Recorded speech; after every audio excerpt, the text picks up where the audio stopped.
I just start. Yes, you can go ahead and jump right on into it. All right. Wow.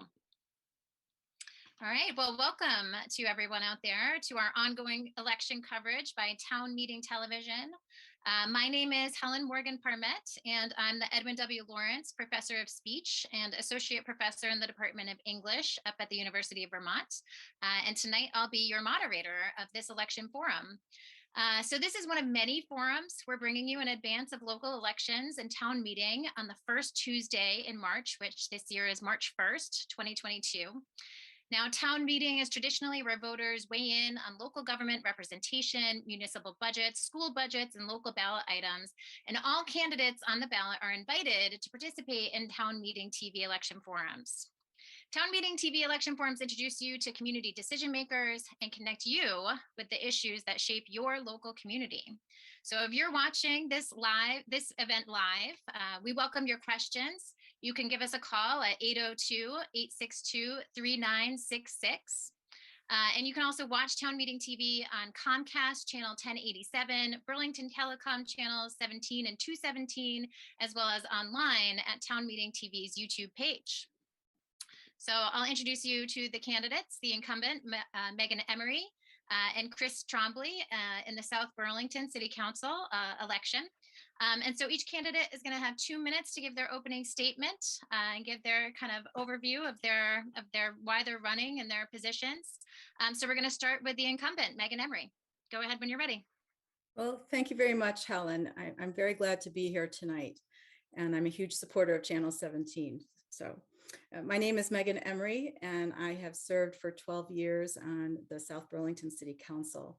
And I have lived in South Burlington now for 20 years. And the University of Vermont brought us here. My husband and I arrived in 2002 with 2 little boys. We now have 3 children, and we have raised all 3 here. 2 are in their 20s, and we have an 11-year-old. And we deeply value the school system and the community that is so strong in South Burlington. I got into the community when I had my sons at the public school, Chamberlain Elementary, which is just 2 blocks from my house. And I was involved in the PTO and introducing foreign language after school programs. And it became quite clear that the city was eager to have more control over the city budgets. There had been a referendum to that effect. And I became involved in the Charter Review Committee.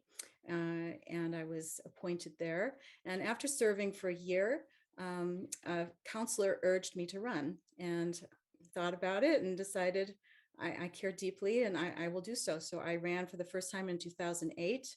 And I did win. And my priorities then are my priorities today. That is affordability, quality of life, conservation of our open spaces, fiscal and environmental sustainability. I care very deeply about this city. We have worked diligently to reach our community goals. And I know that we are a leader in the state, and I will continue to work in order for us to remain so. Thank you. Thanks so much for that, Megan. We'll turn it over to Chris Trombley. Well, good evening, Helen. Good evening, Megan. Glad to be here with you. I think it's the first time that we've been together to discuss the city's future. So I'm excited to have this discussion tonight and to continue that discussion up to town meeting day. I got involved with this race when I moved into South Burlington. One of the first opportunities was to join the Citizen Budget Advisory Committee at the school. Got to know some great volunteers and get more involved with my school. My children, my 2 sons also attend Chamberlain. And we're very satisfied with the education that we're receiving here. It's one of the reasons that Drew is here. I quickly pursued an opportunity for the Affordable Housing Committee, where I currently serve as chair for 2 terms now. Statewide, I'm also a board commissioner for the Vermont State Housing Authority, vice chair for the Board of Civil Authority, and treasurer on other nonprofits. So service to my community is a priority for me. I think some of the priorities, for this campaign is really going to be affordability focused, balanced leadership, common sense priorities, and fiscal responsibility. And it's really fulfilling that vision for South Burlington residents so that they can have a great place to afford a home, pursue a work path, raise a family, and enjoy their golden years here. So I look forward to your support on town meeting day, and I'm encouraged for this discussion this evening. So thank you. All right, thanks so much for that. So we're going to jump into questions, and just a reminder that if you're watching at home, you can give us a call at 802-862-3966 and ask your own questions. And until we get a caller, I'll just jump right in. And so one of the big issues in South Burlington is housing and growth, especially.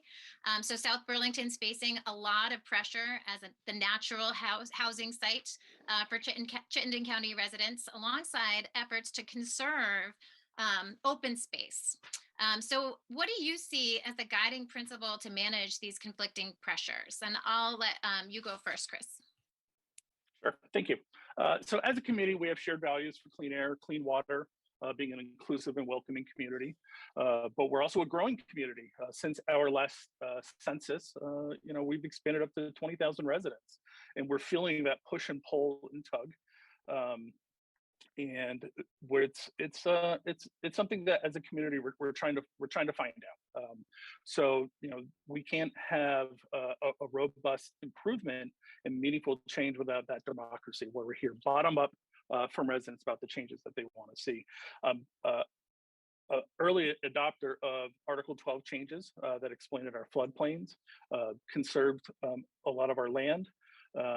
Those are state leading changes, and we don't want to see us move backwards on that. And so as we think about where do we go and where do we grow, some of the things that we should be talking about is where do we build out for our city center along our transit corridors. We hear that we want to see more about the redevelopment space at University Mall. There is upcoming opportunity where we might have a new purchaser, and with that opportunity we can revision that area so that it can be mixed use, where we can leverage both commercial revenue, sales tax dollars, and mixed use housing. The vision for a community center is that we'll be able to continue that build out in that area where it's transit oriented. One of the things we don't talk about with affordable housing, or just housing affordable in general, is also the network of alternative transportation that will be required to support that. So as we want to target our emission goals, how do we get more people out of cars and onto bikes or rolling a different way? So that's our housing strategy. And if we want to get into nuance, look forward to that. All right, Megan, what are your thoughts about balancing housing and conservation? Yeah, well, what Chris said, I definitely agree with. And so I'll focus on where we differ. He says that he supports the protection of our natural resources. And most of our natural resources are currently protected. In fact, the current land development regulations only extend them, by a few percentage points. What it does do, though, is that it makes sure that there is not encroachment on them. It really specifies what land is buildable and what land is to be conserved, so that there is no question. And I think that where we differ, and perhaps Chris's views have changed, we have talked about our views and our vision for the city, is that I see that it is important for us to use different tools as a priority in order to expand our affordable housing throughout the city, including U Mall. We hope that will be the case, but also into open lands that have currently been the hotly debated topic. And Chris is a huge proponent of inclusionary zoning. I am a proponent of inclusionary zoning. I see it as one tool, however. Our city center currently has over 200 perpetually affordable homes. And it's not because of inclusionary zoning, it's because we have grants, federal grants and state grants. We are in a unique opportunity here where we have grants. Governor has dedicated $240 million at least to affordable housing. We can use those grants to make more affordable homes than inclusionary zoning would allow. And the catch about inclusionary zoning is that you have to build at least 12 homes to have one owner occupied home, one, okay? Whereas if you want more than 200, that adds up to a lot of homes. Thank you very much. I know I'm out of time. There's a lot more to be said on this topic. Yeah. I mean, this is a really complicated one. I think one of the reasons why we started here, because I think this is maybe like the big issue in South Burlington right now. Chris, I just want to give you, a quick 30 seconds to just maybe respond to what Megan was saying, since, she's sort of pointing out that there's a difference here between the two of you. So I want to give you a chance to respond to that. Yeah, absolutely. I think one of the challenges that we've seen with the development that we see is, there's a question that's still left answered for some folks is, why don't I see more homes built for people like me? And so when we see new developments, if we are going to see those traditional neighborhoods that Megan supports next to the cider mill, those larger footprint homes, we do want to see that a portion of those are set aside that they're affordable. So when you have a large, I guess my time's up. I would like, we'll have ever opportunity to discuss housing here, because this is a central topic to the voters here. Yeah. May I respond to that? Yeah, I'll give you 30 seconds to respond as well, since I think this is a big issue. Thank you. I am not in favor of larger footprint homes. We have enough of them in the city. And if we're going to use the affordable housing funds available to us through the state and federal grants, they're going to be small footprint homes. That's what we need. They're environmentally responsible as well. And that's what people who look like me, and I don't know who Chris is referring to, I know where he lives, I know where I live. If I'm talking about the person serving us food in the restaurant, they're not going to be living in a home that he hopes to make available through the market. And that is where the big catch is. After 3 years, we didn't deliver any zoning changes in our downtown that would have delivered workforce housing. It's a real miss by the city council, and they haven't applied the focus that our workforce deserves. So they have an opportunity for upward mobility. Incorrect. We have inclusionary zoning. I'm gonna jump in here so that we can get to some other issues, but clearly there are some differences here for the voters to consider about what direction that they want to go into. Both of you indicated in your opening statements that schools were a big issue for you, one of the main reasons why you got involved in city government in the first place. And so South Burlington's educational infrastructure is aging, while the student population is growing. So what do you see as the role of the city council in helping to envision a way forward? And since you went first to last, Chris, I'm going to let you go first this time, Megan. Yes. It comes down to our planning and zoning, and we definitely need to have injections of new workers for our workforce, and they are going to, of course, I hope, settle here and have families, providing children for our schools. That is a must, and our zoning is a big piece of that. And we need to make sure that the housing available to those new workers and young families is affordable, not $500,000 homes, which the market is currently providing. Exactly. And I would also add that we need to think about how we manage that growth. Right now, we have 2 elementary schools that are cracking at the seams.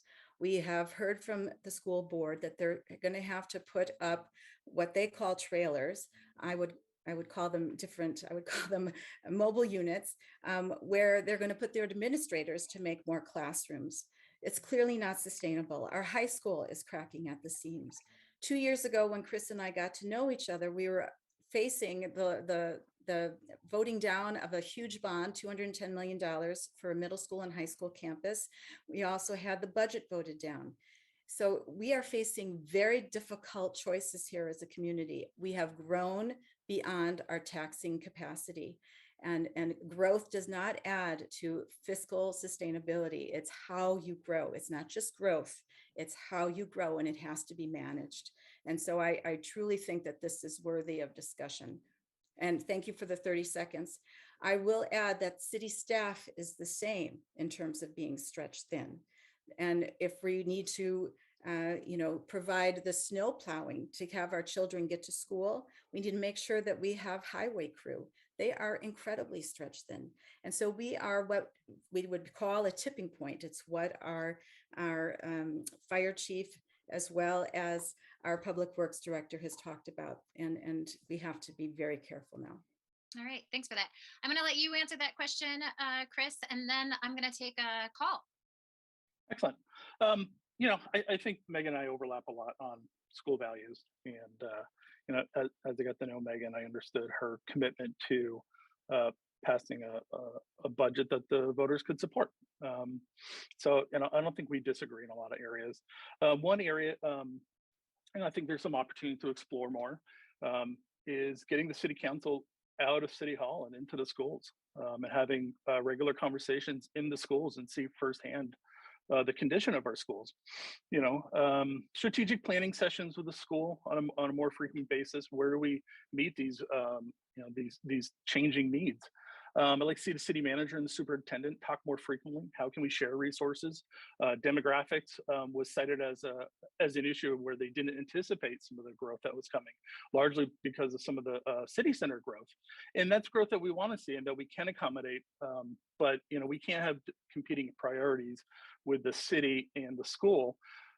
So, as an economic driver that attracts talent to our school, that investment in the high school, the middle school, and how do we rebalance our elementary school so it meets student outcomes?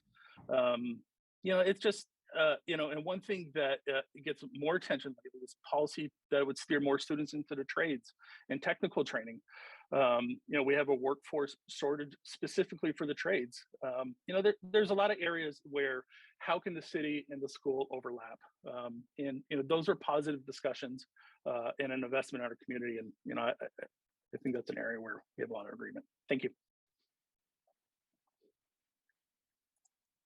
Sorry about the time mix up. I would love to welcome a caller. If you could just state your name and where you're calling from. I'm calling from South Burlington. Great. So go ahead with your question.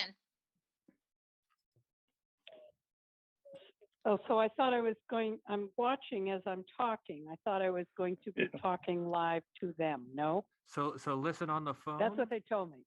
We hear I you. can Not hear on you. the TV. Yep, So you not on are the screen, talking. just in the phone. Yep. So it's not just okay. So they're talking and I'm trying to watch them talk. So they're not going to stop talking when I start talking? So listen on the phone, and if you ask your question on the phone, they can hear you right now. You're live right now. But on the TV, you're Hi, my 3 name seconds is behind. Lynn Vera. Hi, Lynn. So I have a comment and a question. My comment is, oh, sorry, there's all kinds of stuff. I'll let all that go by.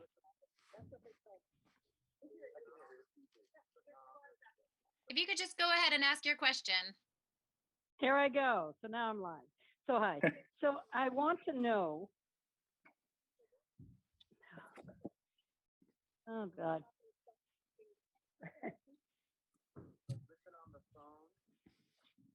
Lynn, if you turn off your stream so that you're not listening to the stream, listen on the phone.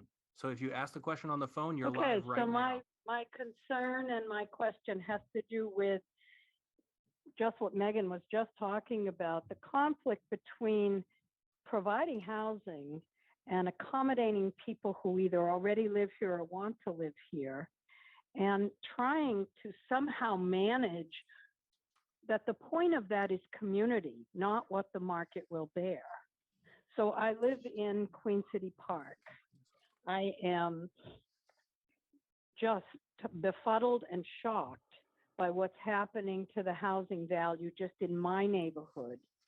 And I know that it's happening all over South Burlington. And I worry that the tax base can't just be what supports our community.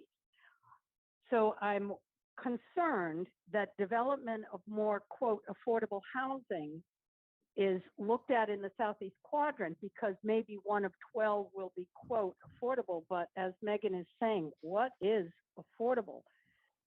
That's a huge concern of mine. I am upset by the development in the Southeast quadrant. I'd like it to sort of slow down. And I do support affordable housing that isn't just high rise. So I'm excited to hear about perhaps some changes to redevelop these ridiculous, huge, empty malls. There's another one over on Shelburne Road. Yeah, thank you so My much for the question. is, how do each of, I'm sorry? Thank you so much for that comment and your question about affordable housing. Yeah, I'd love to hear more. My question has to do with school, curriculum, critical race theory. I know it's a big punch word. My concern is, let's keep that flag, Black Lives Matter flag up, and let's talk about diversity on a real educational level. Who are the people who built this country? So what are each of your feelings about that catchphrase? Thank you. All right. Yeah. Thank you so much for your comment on affordable housing and your question about critical race theory as a classroom curriculum. Let's start with you, Chris. Do you want to give some commentary on kind of both or either of those points? Both. The preservation of the existing housing that we have, we've seen that eroded over the last, since our reappraisal. Values went up 27%. And, so that's good if you own your home and, to see your values go up. But folks trying to enter into the market. But also at the same time, we're seeing residents outplaced.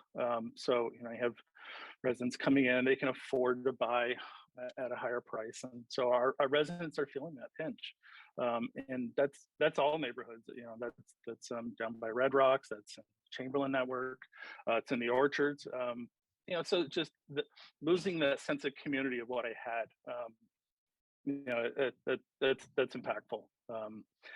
So there's that. On the critical race theory in schools, there's an exciting bill that's in the House that will ensure that race or anti-racism is taught in the schools at a state level, and that was something supported by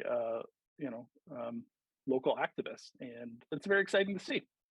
It's important that we see, what the cause of some of the segregation and the impacts of the institutional issues are.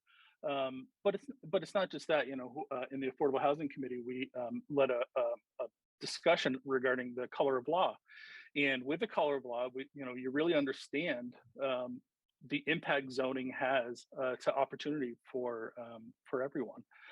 So just when we talk about zoning and where we put homes, it's kind of what kind of city are we building and for who. So thank you, Lynn, for that call. Yeah, I appreciate you making that connection between housing and racial justice, right, as intimately connected.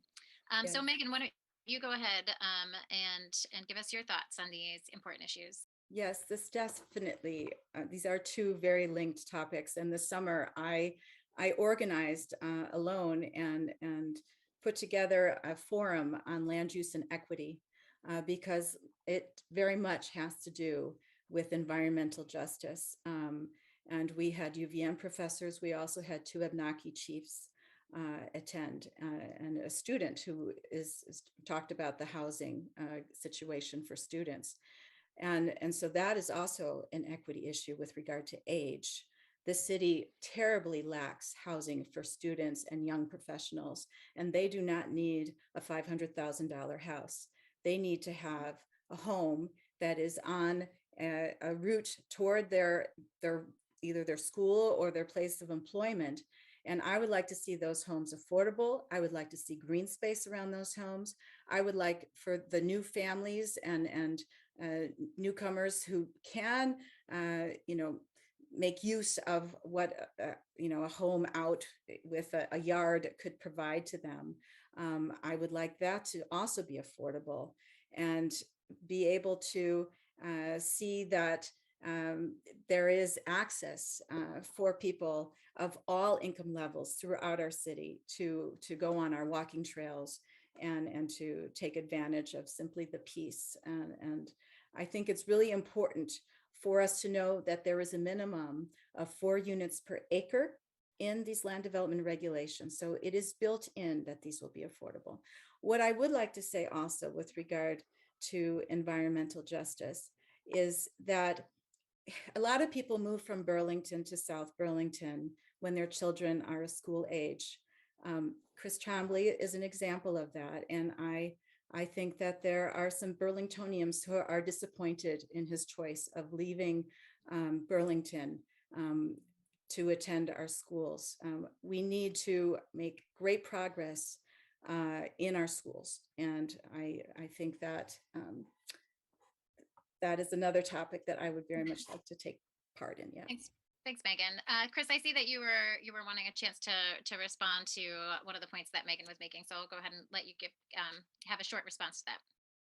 Yeah, just as a lifelong Vermonter, I've lived in different places across the state.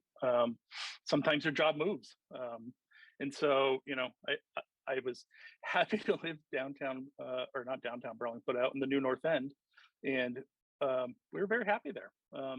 We were able to take the bus to work. It was a 10-minute commute. We had walking distance to our school. That walkable, compact living community is, we need more of those. But my job moved. I went to a 45-minute commute. That's time away from my family. That's more miles traveled. I value time with my family. I've worked in South Burlington, and this is a great investment in that time. So if somebody has a problem with me taking my kids to I welcome a conversation about that. So thank you. Yeah, I mean, these are tough issues, and they're personal, but also political. So we only have about 5 minutes left. So I think we only have probably time for one more question. And it doesn't look like we have another caller. So I have so many questions that I still want to get to and ask you. But one of the questions that I think is really pressing for me is the F-35s. So what are you hearing for residents? What's your position? What do you see as the role of the South Burlington City Council in kind of responding to resident concerns, or what are the resident concerns right now that you want to be responsive to? Yeah, do I go first this time, Helen? Yes, sorry, Megan. Yeah, you go first this time. Apologies. No worries. Yes, I have been going door to door. Campaigning is a really good process. So we do receive calls and emails, but there's nothing like knocking on someone's door and talking to them, and sometimes up to an hour. It is definitely on the minds of the residents of South Burlington. People very concerned that they cannot enjoy their property. And there is currently an airport rezoning task force in place. And that is a result of homes that were purchased and demolished because primarily of the military jets and the noise envelope that they created that encroached on this neighborhood, took away 200 affordable homes. And so we now are faced with,